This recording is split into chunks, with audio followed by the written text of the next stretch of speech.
Welcome to our Q&A with Joan of Arc director Bruno Dumont. My name is Jordan Cronk. I'm an LA-based film critic. I run an organization called Acropolis Cinema. We are a monthly screening series that shows movies around LA, normally in theaters. Right now, obviously, we're doing everything online. One of the movies we're showing right now is Joan of Arc. I'm very happy to be moderating this Q&A. A couple of things to note before we get started. One, we have a translator here, Nicholas Elliott, who will be translating French into English for you guys. So thank you for doing this, Nick. And the other thing, we will have the first half of the Q&A will be mostly questions from me, but we will go ahead and open it up to audience questions eventually. Some of you already submitted questions online when you RSVP'd. I have those here. I'll ask some of those, but if you want to ask something and you haven't done that yet, you can do so in the chat box, which I think will come up eventually. So feel free to put your questions in there, and I'll get to those eventually, as many as I can. Otherwise, I hope everyone's seen Joan of Arc so far. If you haven't, it's still streaming via, I think, a couple dozen various organizations and theaters around the US, including Acropolis and Film at Lincoln Center, Wexner Center, I believe. So you can choose your favorite organization you want to support, and that would help us all out in this time. So without further ado, I think we should get to the Q&A. Bruno, thank you for being here, for one. Bruno, merci d'être là. I think maybe we should... Merci de traduire, faire ça. Sinon, je comprends très bien. OK? Vous me ferez ça, d'accord. It's okay, I understand. Good. Good. Hello, everybody. Bruno, maybe we should start, I think, maybe at the beginning for this film. I'm curious where or when the idea came to you that you wanted to continue to explore the story of Joan of Arc after, of course, making Jeanette a few years ago. Was it prompted by a desire to continue exploring this text by Charles Péguy, or maybe to work with this actress again who played the young Jeanette in the first film and now playing Joan of Arc in the second film? Or something else? Just curious what inspired the sequel. Non, j'étais très content de Jeannette. C'est un film que j'ai beaucoup aimé. Et comme j'avais commencé, j'avais envie de finir, tout simplement. Mais j'ai cherché des changements pour ne pas faire la même chose. Notamment changer la musique, changer de compositeur. So I was very happy with Jeanette. It's a film I liked a lot. And simply, since it was something that I started, I wanted to finish it. But I searched for changes just to not do the same thing again. So notably, to change the music, and I changed composers. Right. Well, what, I guess, jumping off from there, what prompted this shift from, clearly this is still a movie that uses music quite a bit, but not in the same way as Jeanette. It's not really a musical in the same way. What prompted this shift where you wanted to kind of change tones or modes of a presentation? Alors, vous n'utilisez pas la musique de la même façon que dans Jeannette, comme vous dites. Qu'est-ce qui vous a poussé à changer le ton et l'utilisation de la musique dans ce nouveau film? Mais d'abord, moi, j'utilise la musique parce que je pense que les questions spirituelles et mystiques sont des questions très compliquées. Et que la musique, elle a une certaine facilité pour expliquer les choses compliquées.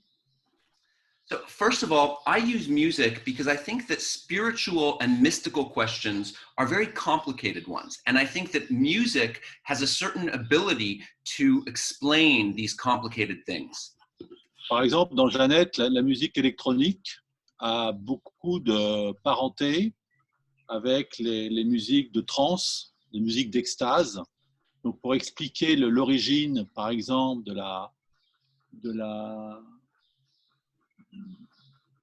du fait que la petite voit Dieu, je pense que la musique électronique est capable d'expliquer ce genre de mystère. Voilà. So, for example, in Jeannette, the electronic music is very close to a kind of trance or ecstatic music that can explain the root of the fact that the little girl sees God. I think that electronic music can explain that kind of mystery. Et dans Jeanne, j'ai un petit peu changé. J'ai mis une musique, plutôt une musique de variété, une musique très, très romantique, parce que Jeanne a grandi et qu'on pouvait monter maintenant un niveau de mélodie. Voilà, c'est un film très mélodieux et qui est capable d'exprimer ce que Jeanne a dans son cœur, en fait. Moi, ce qui m'intéresse, c'est le cœur de Jeanne. C'est-à-dire, qu'est-ce qui est dans son cœur? Et je fais du cinéma pour représenter son cœur. Et la musique, elle participe à l'illustration du cœur. Le cœur de Jeanne, c'est la cathédrale aussi. L'architecture, comme la musique, comme le cinéma.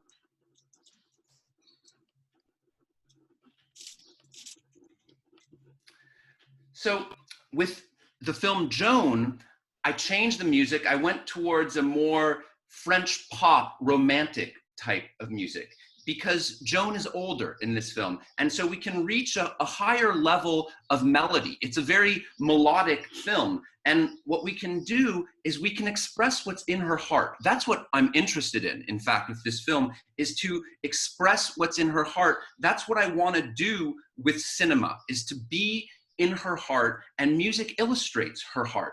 And it's the same thing. The cathedral is Joan's heart. Cinema is her heart. Was there any consideration of casting the older Jean from the first film, or what made you want to stick with the younger actress, Elise? Non, en fait, j'ai eu un problème de casting. Normalement, c'était une Jeanne de 19 ans qui aurait dû faire le film et qui avait fait Jeannette, la fin de Jeannette. Malheureusement, elle a eu peur du film et elle a refusé de faire le film. Donc, je n'avais pas d'actrice. Et donc, je me suis dit, allez-y, traduisez. So unfortunately, I had a casting problem with this film. Normally, I was supposed to work with a 19-year-old Joan who had played the character at the end of the previous film, Jeannette. But unfortunately, this young woman got scared and she refused to do the film. So I had no actress. Elle ne voulait pas se couper les cheveux, elle avait peur des chevaux. She didn't want to cut her hair. She was scared of horses. C'était un problème quand même. Problem. Donc, j'aimais bien, j'étais content de l'avoir perdu, bizarrement. Donc, j'étais dans l'embarras, mais j'étais content d'être dans l'embarras. Et 3 jours plus tard, j'ai eu l'idée absolument invraisemblable de reprendre de prendre une petite fille de 10 ans pour faire un personnage de 19 ans. Donc, c'était un pari que j'ai fait. So, bizarrely, I was happy to lose this actress. It put me in a difficult position, but I was happy to be in this difficult position. And 3 days later, I had this extremely unlikely idea to cast the young girl from Jeannette. So the idea to take a 10-year-old girl to play a 19-year-old. In other words, it was a real gamble that I was taking. Donc, c'est exactement comme la musique ou comme la cathédrale, c'est-à-dire que la petite taille de Jeanne était aussi une façon très, très nouvelle de représenter l'innocence, la jeunesse et la fulgurance de ce personnage. Donc, c'est devenu tout à fait pertinent.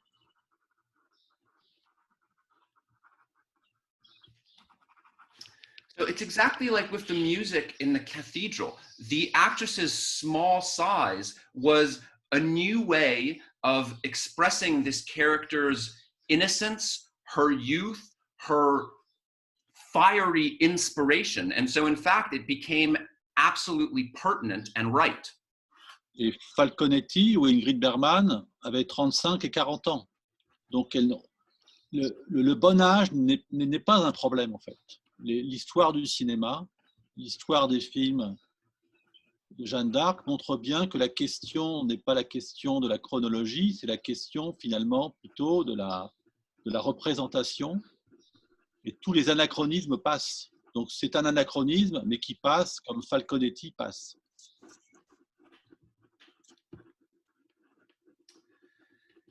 Falconetti, Ingrid Bergman, they were 35 and 40 when they played Joan of Arc, which shows that there isn't a right age. That's not really the problem. The history of cinema, the history of Joan of Arc on film shows us that the issue is not chronology, it's representation. And so in fact, all anachronisms work. I'm curious if you can maybe discuss working with Lise the second time, and if there was any difference now that she's become a little more experienced between the first film and the second film, and if the process was any different with her being a little older now or a little more experienced.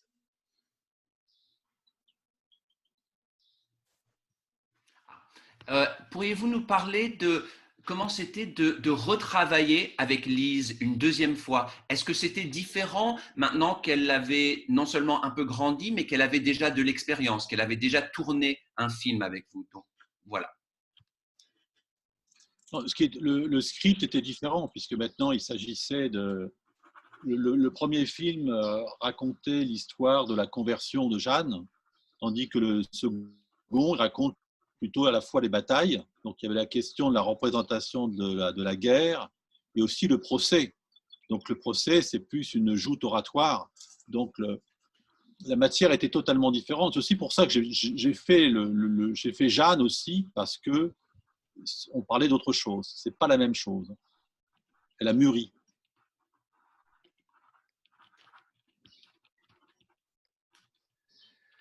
No, the screenplay is different. They're two totally different projects in a sense. The first film was about Joan's conversion, whereas the second film deals in part with the battles. So there was the representation of war to deal with, and then the trial, which is more like oratory jousting. So this was totally different material. And that's why I did this film, Joan, is because in fact I was dealing with something entirely different.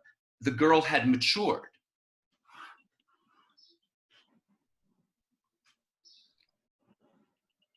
Right. Maybe to go back a little bit to what you were mentioning before about the music, the composer is Christophe, who unfortunately I think passed away just a couple months ago. Can you discuss a little bit your working process with him and composing the music? Obviously you were mentioning it's sort of a electronic symphonic score. And I think there's a couple original songs in there as well. I'm just curious what the collaborative process was like with him and what you were giving him as far as an outline of what you wanted. En fait, Christophe connaissait mon travail. Il est très cinéphile. Et donc, quand j'ai demandé à le rencontrer, la rencontre s'est faite très très vite, puisque moi je connaissais, j'ai beaucoup d'intérêt pour son travail de compositeur. C'est un compositeur à la fois de variété, qui a beaucoup évolué et qui fait une musique très, très cinématographique. Je continuerai après, je vous laisse traduire. Merci. In fact, Christophe knew my work. He was someone who was a cinephile. He really knew cinema. So when I asked to meet him, we met very quickly. He was someone who I was interested in for a long time as a composer. He was someone who did variété, French pop music, but who had developed a tremendous amount over his career and who made very cinematic music. Et donc, je lui ai donné le montage du film et je lui disais, dès qu'on ne comprend pas ce qui se passe, quand on ne comprend pas très bien, on met de la musique. Et finalement, il a mis de la musique partout.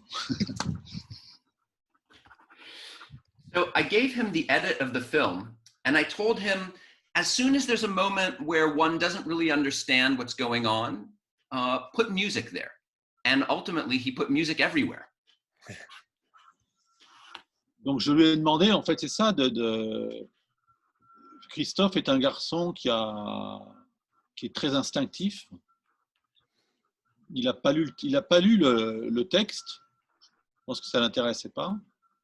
Il était très, très intéressé par la petite. Il trouvait qu'elle était très, très intéressante. Et c'est lui qui a... Je ne vous entends plus. Tous les moments qui traversaient. Il a essayé de mettre des notes sur son cœur. Pardon Bruno, je ne vous ai pas entendu à partir du moment que vous avez dit que Christophe s'intéressait à la petite, et puis vous disiez, il a essayé de mettre des notes sur son cœur. Voilà, c'est-à-dire il a essayé de l'accompagner, de mettre en musique tous les états d'âme qu'il a traversés. La joie, la tristesse, le doute, la peur. Quand elle rencontre Gilles de Rais, par exemple, elle a vraiment peur de lui. Et je lui ai dit, essaie d'exprimer la peur qu'elle a. C'est ça que je voulais, c'est faire remonter dans la musique que Peggy avait mis dans son texte. Et le rendre facile. Il fallait que ce soit facile. Que le public puisse accéder facilement à Jeanne.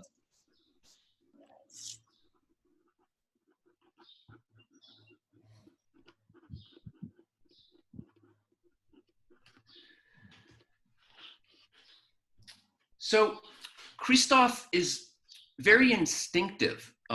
He didn't read the text. I don't think he was interested in that. He was very interested in the girl. And what he tried to do was to accompany her, to use music to express all the different states of her soul, all her feelings, joy, sadness, doubt, fear. For instance, when she meets Gilles de Rais, she's very scared. And so with the music, he tried to express her fear. That's what I wanted with the music. I wanted the music to express these things that are in Charles Péguy's texts and to make them easy. That's it. I wanted the audience to have access to Joan.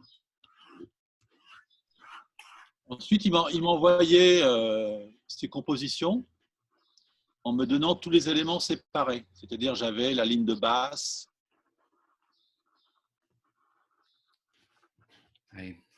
la pulsion d'une batterie. Et j'ai aussi repris des couleurs qu'il me donnait pour les éclater un peu partout. Donc il y a aussi un travail de recomposition à partir de la composition musicale. Et ça l'intéressait beaucoup. Donc il pouvait me donner simplement une petite fréquence, parce qu'à un moment donné, voilà, on voulait souligner que faisait un cheval, et il donnait une toute petite couleur. Donc c'est vraiment, c'est pas un travail de musicien, c'est un travail de compositeur de film. Donc ça n'a rien à voir. C'est quelque chose qui n'est même pas fini. C'est plein de petits morceaux inachevés. Et ça, Christophe, il aime beaucoup ça. Je pense que c'est vraiment un truc qui l'intéresse beaucoup, de produire des couleurs pour un film. C'est même pas encore de la musique, puisque la musique, c'est le film. Lui, il donne que des éléments, en fait. Et ça le passionnait.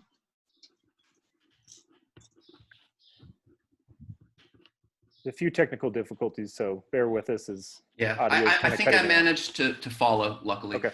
So what Christophe did is he didn't really send me full compositions. He sent me all these separate elements, a bass line, some percussion, and then I also would take colors and spread them here and there in the film. I would recompose from the musical composition for the film. And this is something that Christophe was very, very interested in. He would give me just a small frequency, like to underline what a horse was doing, a little color. So this is not the work of a musician. This is the work of a film composer. And there's no relation between the two. He would send me all these little unfinished pieces, and then I would use them to put here and there. And that was something that he loved to do. So he wasn't producing music, he was producing colors, because the film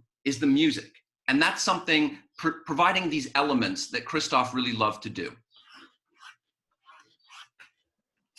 As far as the adaptation process goes with Peggy's text, can you discuss the differences as far as in Jeanette adapting it to a musical or to songs as compared to the new film, which is very dialogue driven, and how that the processes were different and how you went about adapting this part of this play? Je traduis. Oui. Est-ce que vous pouvez nous parler de la différence d'adaptation entre Jeannette et Jeanne, c'est-à-dire Jeannette où vous aviez un travail d'adaptation musicale du texte, tandis que ce nouveau film est beaucoup plus sur les dialogues. Oui, donc c'est ce que je disais tout à l'heure. C'est le premier film, il était tout à fait adapté à une musique assez, comment dire ça, assez, une espèce de pulsation continue, très, très rythmique, puisqu'il n'y avait rien de plus élaboré. Donc cette musique-là, elle est beaucoup, le travail qu'on a fait avec Christophe est tout à fait différent. Donc c'est un travail qui est beaucoup plus dans l'intelligence, puisque Jeanne parle beaucoup, c'est-à-dire qu'elle fait face à des juges. Donc il fallait trouver une musique qui soit une espèce de rhétorique de l'intelligence, c'est-à-dire que Jeanne est très intelligente, elle comprend très bien, mais en même temps c'est une mystique, donc c'est-à-dire c'est en même temps quelqu'un qui est totalement ravi par Dieu. Et il y a pas mal de choses qu'on ne comprend pas en fait, qu'on ne peut pas comprendre. Donc la musique permettait aussi de combler les difficultés qu'il pouvait y avoir à accéder au mystère de Jeanne d'Arc. L'histoire de Jeanne d'Arc, c'est quand même un mystère, c'est-à-dire comment une petite fille comme ça, de 10 ans, voit la Vierge Marie, enfin voit des saints et décide de mettre le roi sur son trône, etc. Donc c'est quand même une histoire assez invraisemblable. C'est pour ça que c'est musical.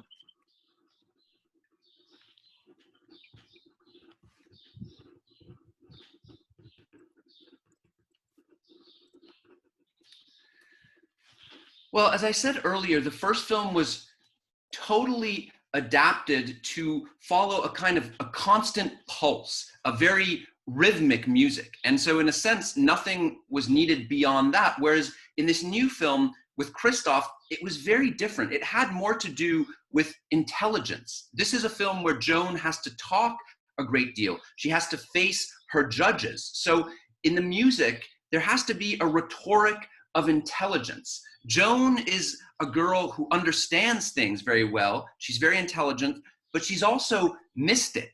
In a sense, she's ravished by God. So there's lots there that we don't understand. And the music helps with that. It helps with the difficulties that one has in accessing the mysteries of Joan of Arc. Because after all, this story is a mystery. How does a 10-year-old see the Virgin Mary, these saints, and decide to put the king back on his throne? It's a very unlikely story. That's why the music is there. Can you tell us a little bit about the cathedral that you shot at, Amiens Cathedral? I'm assuming most of our American listeners might not be familiar with it. Can you tell us about shooting there, what the process was like as far as getting access to the space, and maybe just about it historically? Est-ce que vous pouvez nous parler de la cathédrale d'Amiens historiquement et aussi comment vous y avez accédé, tourné là? La cathédrale d'Amiens, c'est une des cathédrales majeures de l'art gothique. C'est une cathédrale magnifique, extraordinaire. Donc une des pièces les plus c'est ce que l'homme peut faire de mieux. Voilà. Sur le plan architectural, c'est difficile de faire mieux. Et donc moi, je cherche des moyens de représenter. Et comment représenter la transcendance? Eh ben, vous rentrez dans une cathédrale, vous levez la tête et vous êtes connecté tout de suite. C'est-à-dire que l'architecture, cette architecture-là, des cathédrales, est capable de représenter l'irreprésentable, c'est-à-dire ce que c'est que la transcendance. Donc la petite dans la cathédrale, c'est la plus grande amplitude qu'on puisse faire sur la dimension humaine, la petitesse et l'infini. Voilà, donc l'infini est représenté. Donc je peux, en filmant une cathédrale, représenter l'infini. Sinon, c'est impossible. Il n'y a pas de moyen. Moi, je cherche des moyens de représenter, en fait.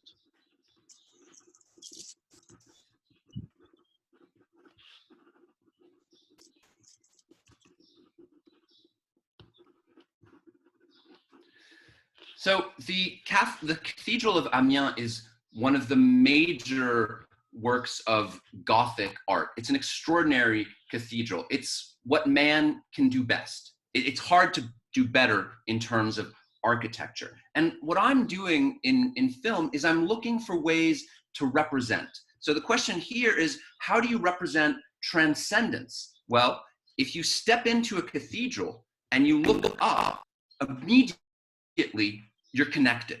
That's what the architecture of a cathedral can do. It can allow you to represent what is unrepresentable, transcendence. So if I take this little girl in a cathedral, I have the greatest spectrum, the greatest range of scale. I have the small and the infinite.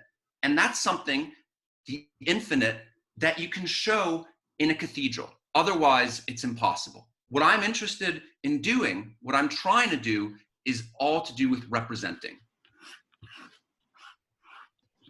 One quick note before we continue for the audience.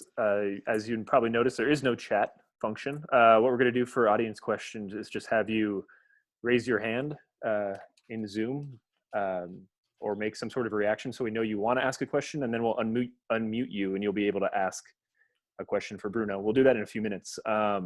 We just wanted to let you know that. Jordan expliquait juste un truc de modalité de la façon de poser les questions. Pour le one last thing for me, maybe. You shot with, or you're shooting with a different cinematographer than you shot with in Jeanette. Can you talk about switching cinematographers, but also just the visual look of the film? You're using a wider aspect ratio and things of that nature. So I was just curious what prompted the switch and what you were trying to accomplish by kind of switching up the look of the film slightly. Est-ce que vous pourriez nous parler de l'image du film et des changements? Vous travaillez avec un nouveau chef-op, vous avez changé l'échelle du cadre. Pourquoi Non, mais j'ai changé de chef opérateur parce que l'équipe qui a fait Jeannette n'a pas accepté les conditions financières de Jeanne. On n'avait pas beaucoup d'argent, le film il était très difficile à financer. Et comme ils n'ont pas voulu travailler, j'ai dit que j'allais changer. Donc j'ai changé je dis très bien, je ne travaille pas avec vous puisque vous êtes embourgeoisé. Et donc c'est bien à un moment donné de faire table rase. Donc j'ai fait une table rase, pas avec tout le monde, le maquillage, costume. Mais on fait un métier où de temps en temps, il faut... Sinon, les techniciens s'habituent. Et quand je vois que les techniciens s'habituent, ça ne va pas. Donc c'est très difficile de recommencer avec un chef opérateur, mais bon, moi, ça m'a fait beaucoup de bien, donc il faut tout réexpliquer, tout recommencer. Et ça a changé, effectivement, ça change l'image, en fait. Donc pour changer l'image, il faut changer les gens.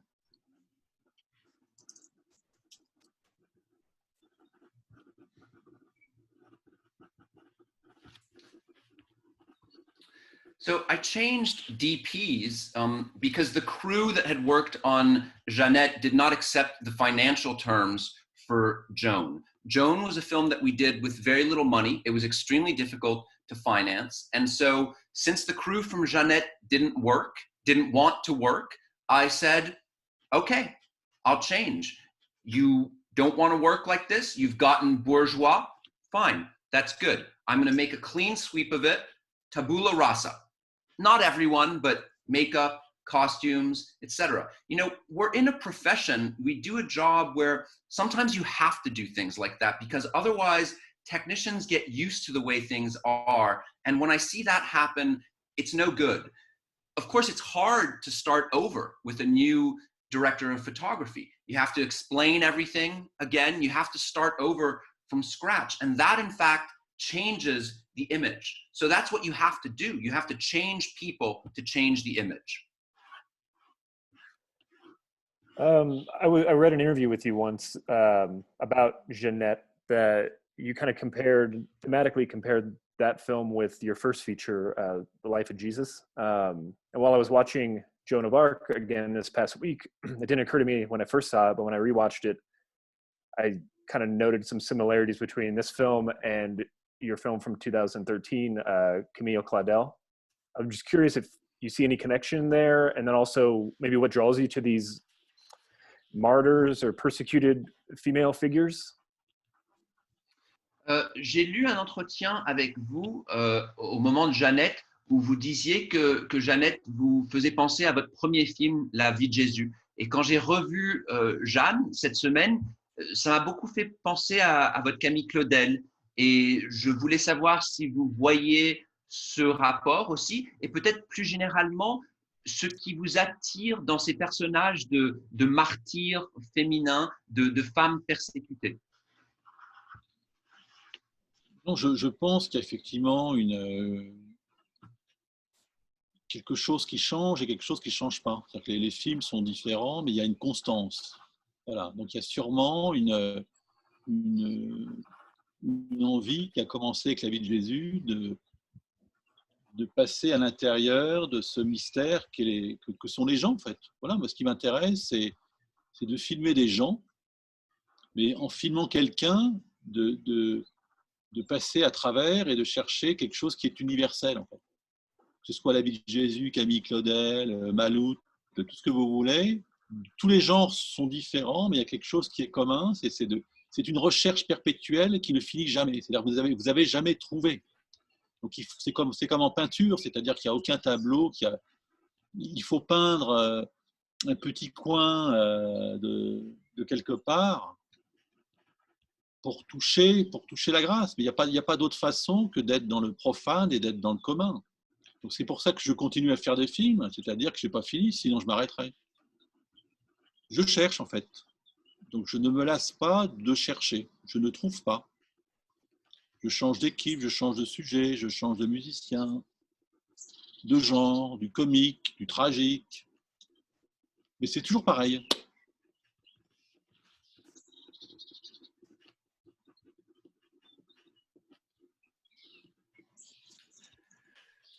Well, I think that things change, but they don't change. The films change, but there's this constant that remains. There's this desire that I've had since I began, since the life of Jesus, to go into people and through people. That's what I'm interested in, is filming people, but through them to reach the universal. So whether it's Life of Jesus, Camille Claudel, Slack Bay, whatever you want, people are all different, but there is for everyone this perpetual search that's never ending because one never finds. It's like in painting. You have to continue painting this tiny little corner of reality forever to achieve grace. You have to remain committed to the banal, the profane, and that's why I continue. I continue searching because I can't find. I change crew, I change composers,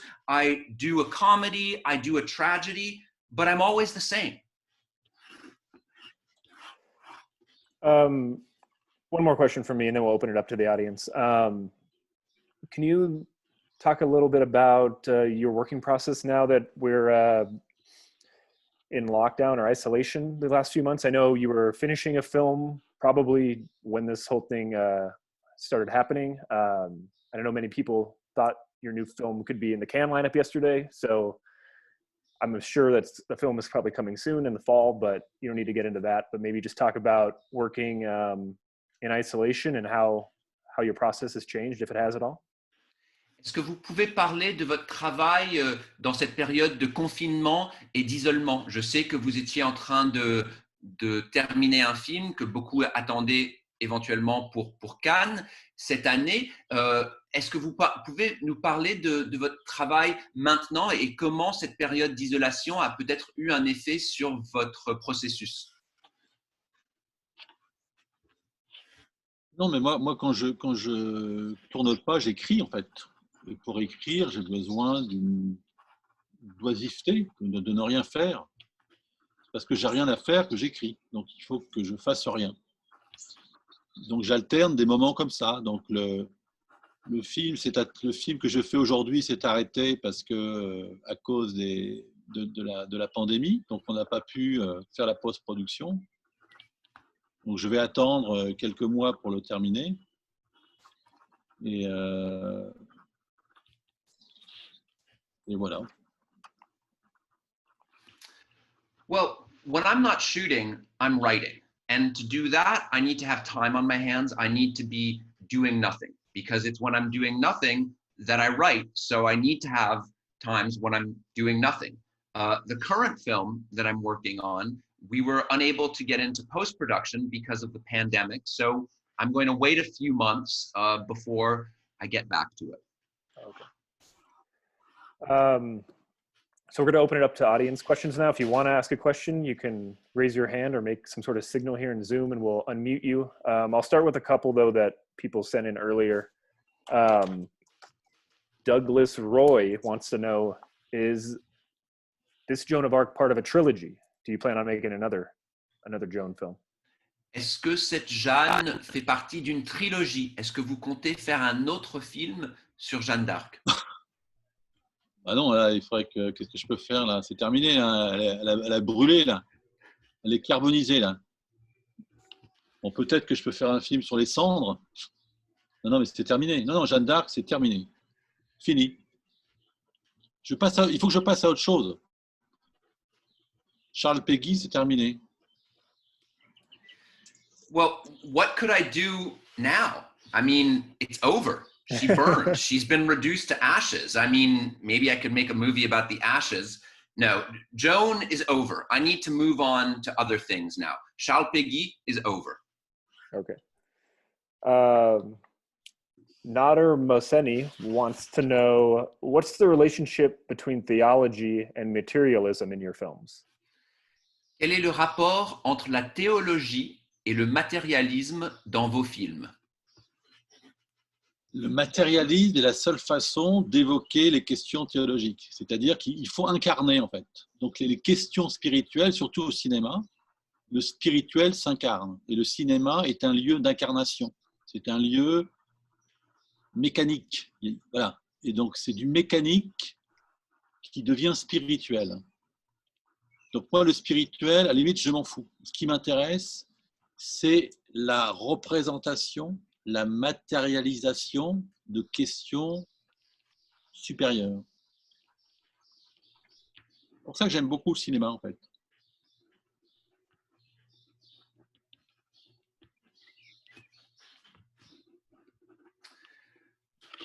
Materialism is the only way to raise theological questions. You need to embody, to incarnate the spiritual. Cinema is the place, the medium where you can embody. It's something where the mechanical becomes spiritual. And ultimately, I don't really care about the spiritual. What I'm interested in is the representation of and material. What I'm interested in is the representation and materialization of higher questions. That's why I love cinema. We have a question from Tim Jackson, who's raising his hand. I think the good folks at Kim Stim will unmute you here in a second, and you can ask your question directly to Bruno. Just give us 1 second. See if that happens. On a une question du public qui arrive. Il faut. There we go. Okay, Tim. Yes, you are unmuted. Go ahead. This is an extraordinary tapestry of faces and personalities, these sort of Bruegel-like pictures of people, of actors. One almost seems to have Tourette's syndrome. His performance is so twitchy that it's beyond acting. How do you find your actors, most of them being amateurs, and then how do you go about directing them? Alors, votre film nous offre une tapisserie extraordinaire de visages, de personnalités dignes de Bruegel. Un personnage semble même peut-être atteint du syndrome de Tourette. Ça semble dépasser l'interprétation. Alors, comment est-ce que vous trouvez vos acteurs, dont nombreux sont des amateurs ou des non-professionnels, et comment est-ce que vous les dirigez?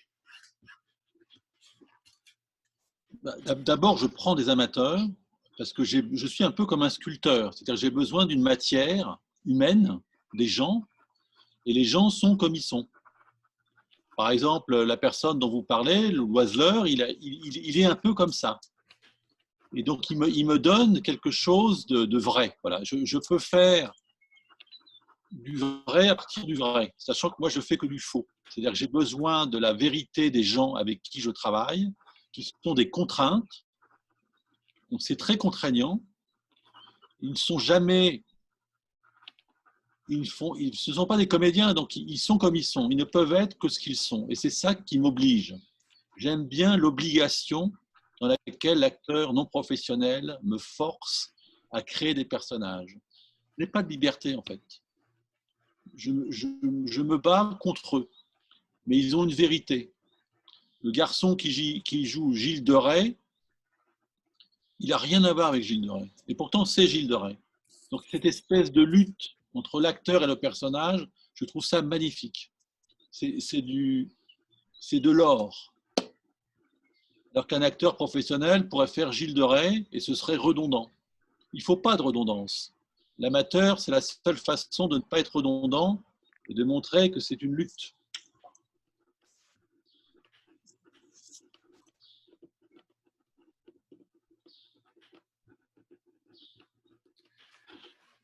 Well, first of all, I work with amateur actors because I'm a little bit like a sculptor. I need human material, human matter to work with.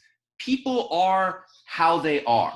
The gentleman that you refer to, he is a little bit like that. These amateurs actors, they give me reality. They give me truth. And so I get truth or reality from truth or reality, but what I make is fake. They put me in a very limited, constraining situation because they're not actors. They can only be themselves. So in a sense, they force me. And I like that kind of obligation, that kind of being forced to create characters.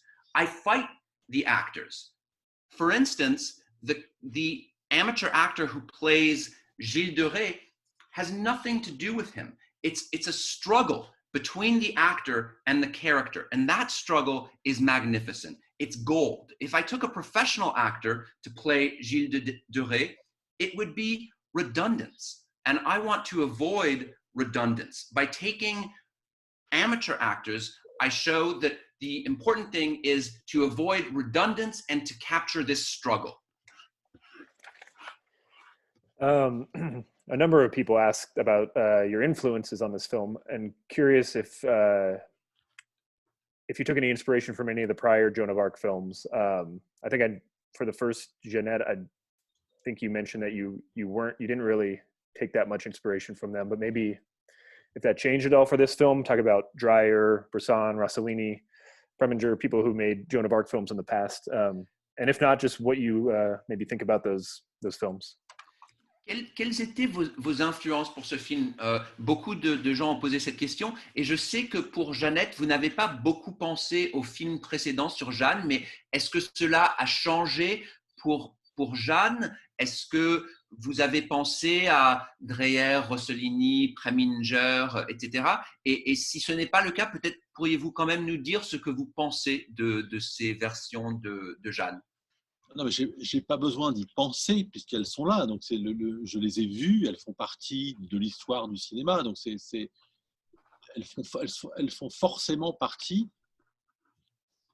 du départ de ma décision. Si j'ai choisi de prendre une petite fille aussi, c'est une façon de ne pas refaire la même chose. Jeanne d'Arc a été faite de tellement de fois qu'il faut le renouveler. Il y a une obligation de renouvellement. Donc pour renouveler, il faut connaître. Donc j'ai vu beaucoup de films sur Jeanne d'Arc, j'ai vu le film de Méliès, j'aime particulièrement le film de Cécile B2000, que je trouve extraordinaire. Mais c'est tout, c'est-à-dire que voilà, après il faut faire, après il faut inventer. Mais pour inventer, il faut regarder les autres, ce qu'ils font, et après il faut inventer sa propre mise en scène. Mais tous ces films-là, je les ai vus quand j'étais étudiant. Le film que je ne connaissais pas, c'était ce film de Cécile B2000. Mais là, c'est Hollywood, c'est-à-dire qu'il y a 10 000 figurants, c'est colossal. C'est magnifique, mais c'est totalement différent. Je trouve ça très beau. Moi, je l'ai fait avec mes moyens. Je suis allé dans le Nord avec des amateurs, etc. C'est le contraire de... Chacun doit faire son Jeanne d'Arc, peut-être.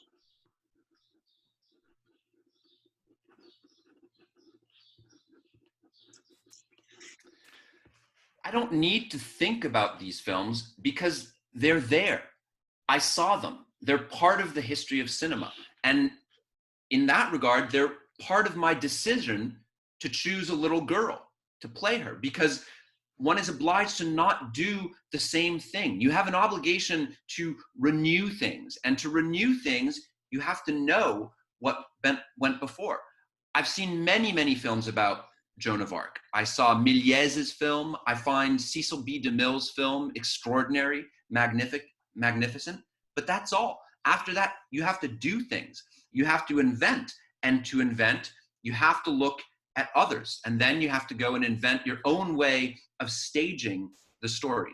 These are all films that I saw when I was a student. The one I didn't know was Cecil B. DeMille's, but that's a whole other thing. That's Hollywood, 10,000 background actors, and I think it's beautiful. But me, I made the film with the means that were available to me. I went to the north of France. I did it with amateur actors. Maybe everyone needs to make his or her own Joan of Arc. Peter Lung wants to know, how do you determine the length of your shots? Is the decision made on set or in the editing room? Maybe referring to some of the early sequences in the film where you're holding on Joan for quite a long time, and there are a number of sequences where you hold on the actors for quite a while. Comment est-ce que vous décidez la longueur de vos plans? Est-ce que la décision est prise sur le tournage ou au moment du montage? Et Jordan ajoute à cette question du public que peut-être cette personne pense au plan vers le début de Jeanne, où vous restez assez longtemps, par exemple, sur le visage de la fille, etc. Bon, je tourne assez long, mais la décision est au montage. C'est-à-dire qu'il faut que j'ai assez de longueur pour couper. Tout l'art du cinéma, c'est de couper. Il faut couper. Donc, pour couper, il faut avoir des longueurs. Donc, je fais des longueurs quand je tourne pour avoir du temps. Mais je ne prends pas de décision. C'est-à-dire, la décision, je la prends une fois que je vois le rush.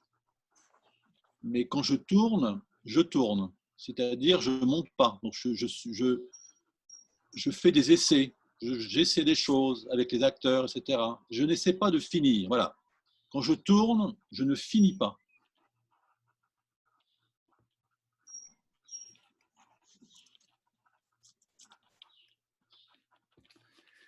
Well, I do shoot long, but the decision is made during the edit.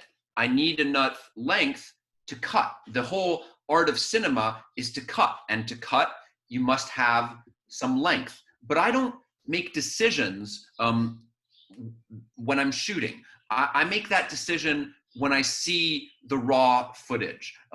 When I shoot. I don't edit.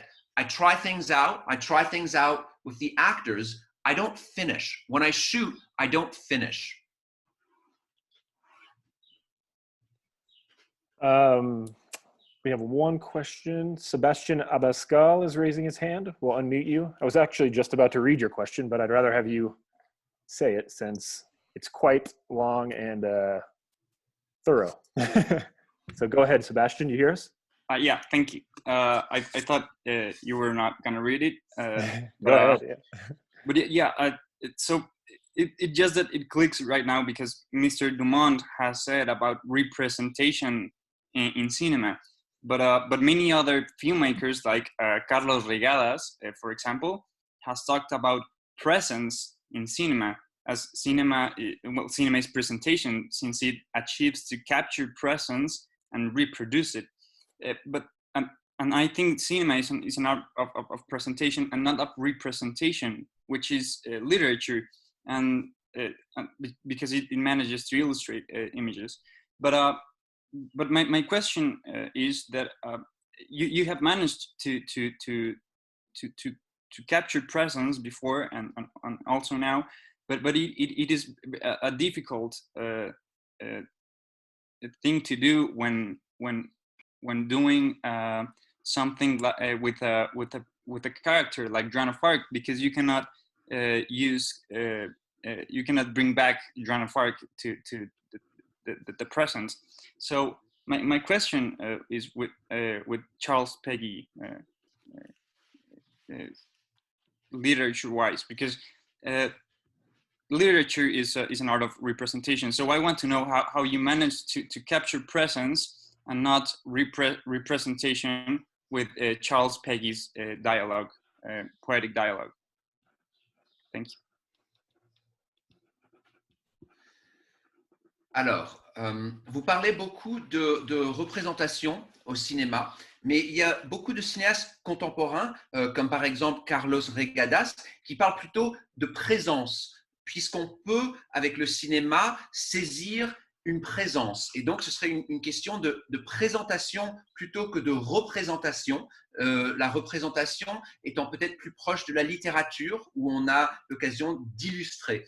Mais ma question a rapport au fait que vous avez dans vos films, et vous continuez à saisir de la présence. Mais c'est difficile à faire avec un personnage comme Jeanne d'Arc, parce qu'on ne peut pas ramener un personnage comme cela au présent. Donc, ma question, c'est comment avez-vous réussi à trouver de la présence plutôt que de la représentation à travers les dialogues poétiques de Charles Peggy?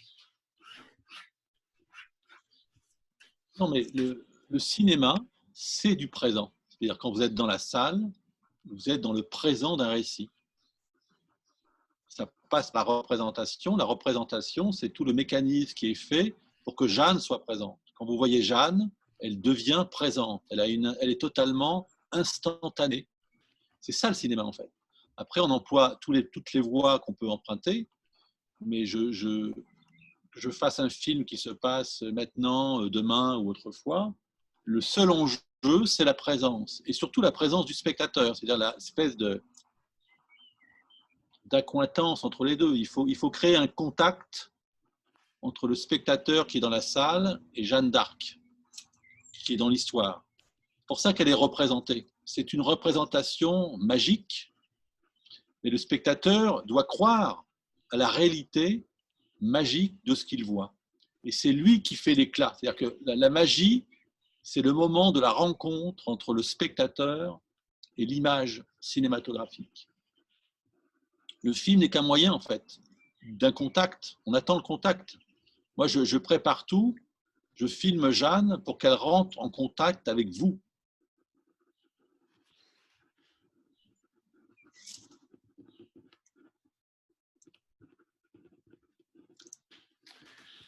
Cinema is present. It is the presence. It is, when you're in the movie theater, you are in the present of the narrative.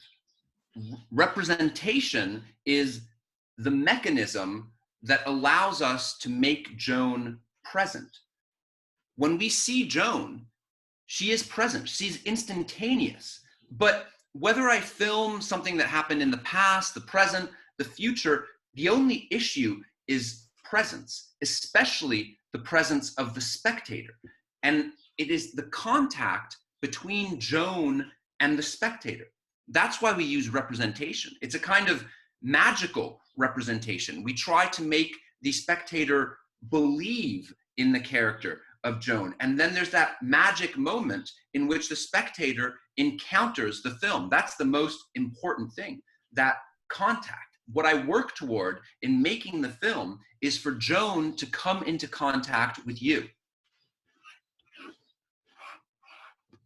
We have we'll do one more question from the audience here. Chang Wen is asking one, and then I'll have one more here in my notes, and then we'll finish up. So Chang, go ahead. Yeah, thank you. Bonjour, Monsieur Dumont. Je me souviens que vous avez donné un conseil aux jeunes cinéastes ne pas faire comme du dites qui est un bon cinéaste, c'est quelqu'un qui a une connaissance de la nature humaine. Donc ma question est comment vous avez cultivé votre sensibilité, empathie après avoir étudié la philosophie ou la littérature, par exemple? Comment on peut arriver à un équilibre, vivre la vie et réfléchir sur la vie? Merci. Nick, maybe you can go opposite and translate that to English. And I will apologize in advance to this audience member. My audio got very bad at moments. I think I got the general thrust, but I apologize if it's not 100%.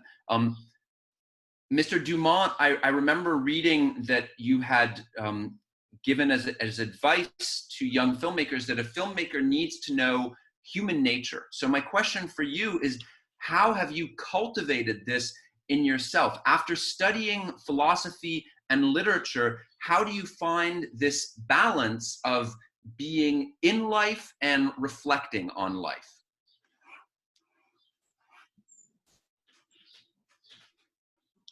Mais c'est justement, je pense, le conseil que je donne, c'est effectivement ça, c'est de... Moi, je n'ai pas fait d'école de cinéma. Donc, le cinéma n'est qu'un moyen d'expression. Donc, le plus important, c'est de prendre connaissance de ce qu'on cherche. Qu'est-ce qu'on cherche à filmer? Quand j'ai filmé Freddy dans la vie de Jésus, pourquoi j'ai pris un jeune garçon du Nord qui n'a rien à voir pour chercher la vie de Jésus?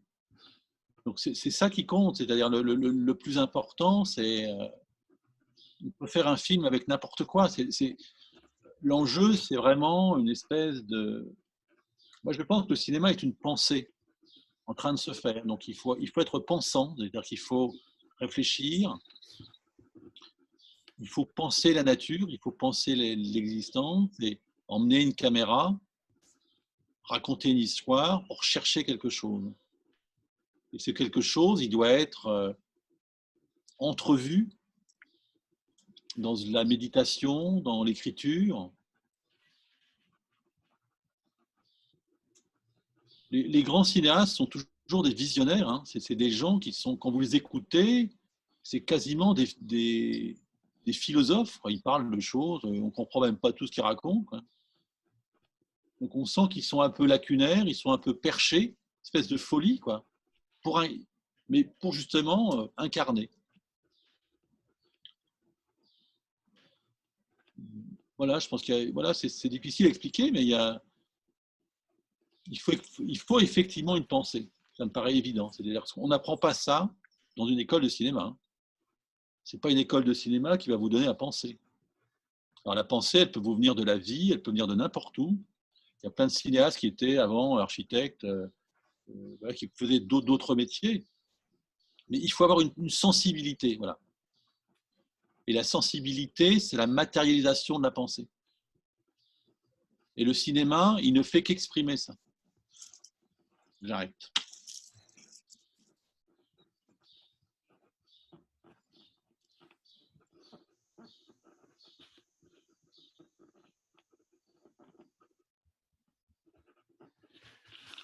Yeah, indeed. The advice I give is, well, don't go to film school.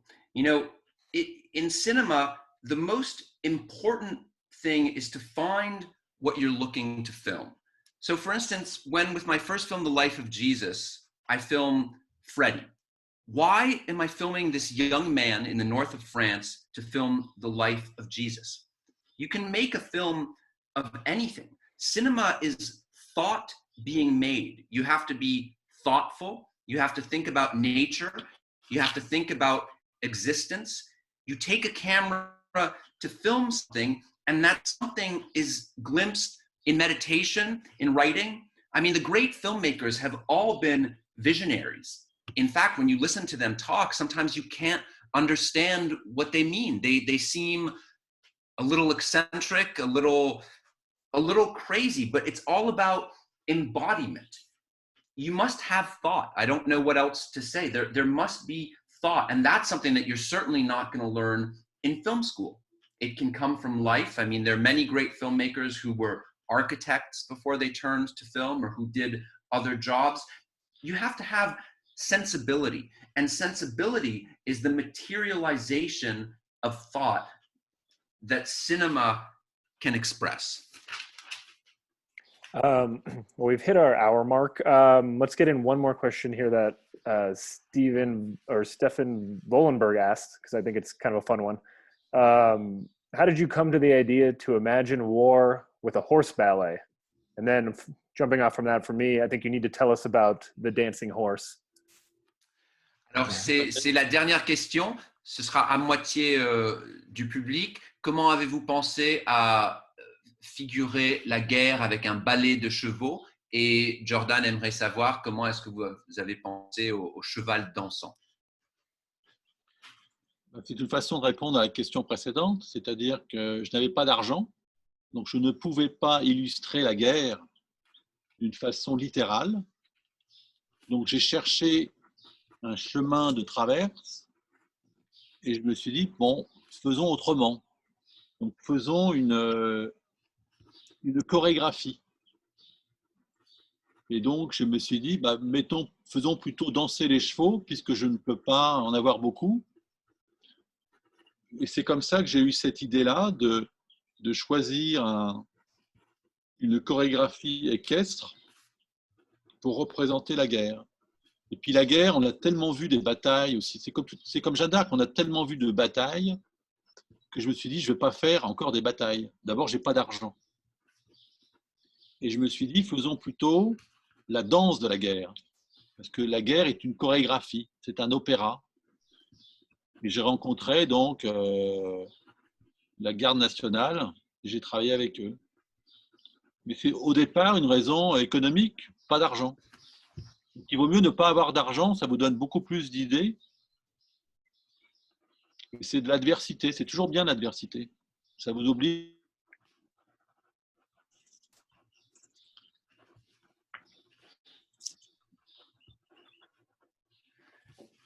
Well, in a way, I can answer this like I did the earlier question. I didn't have enough money. There wasn't enough money to illustrate war in a literal way. So I had to look for a roundabout way of doing it, a different way. And so I thought of choreography. And then I thought of horses because I couldn't have many horses anyhow. So that's how the idea of an equestrian choreography came up to represent war. And also, you know, we've seen so many wars, so many battles, just like Joan. I wasn't going to represent another battle, another war. So instead I have this dance of war, because war is a dance. It's a choreography, it's an opera. I met the French part, the part of the French army, the mounted French army. But the initial reason was economic. That was the first reason. And that's why it's best sometimes to not have money or to not have enough money, because it forces you to have ideas. It puts you in a situation of adversity, and adversity is a good thing. All right. Well, I think that just about does it. I apologize if we couldn't get to your questions. We run out of time, but merci, Bruno. We thank you for Thank you very much for joining us. And if everyone could give a digital round of applause to Nicholas Elliott for translating. It's not the easiest job. Yeah, we got some claps there. And just to remind everyone, Joan of Arc is still available to stream via KimStim. If you go to KimStim's website, you can support any theater or film organization of your choosing, and that would be a big help to everyone during the pandemic. So thank you all for joining us, and hopefully we can do it again sometime soon in different conditions. Bye, guys. Bye. Merci. Thanks, Jordan. Merci beaucoup. Au revoir. Au revoir.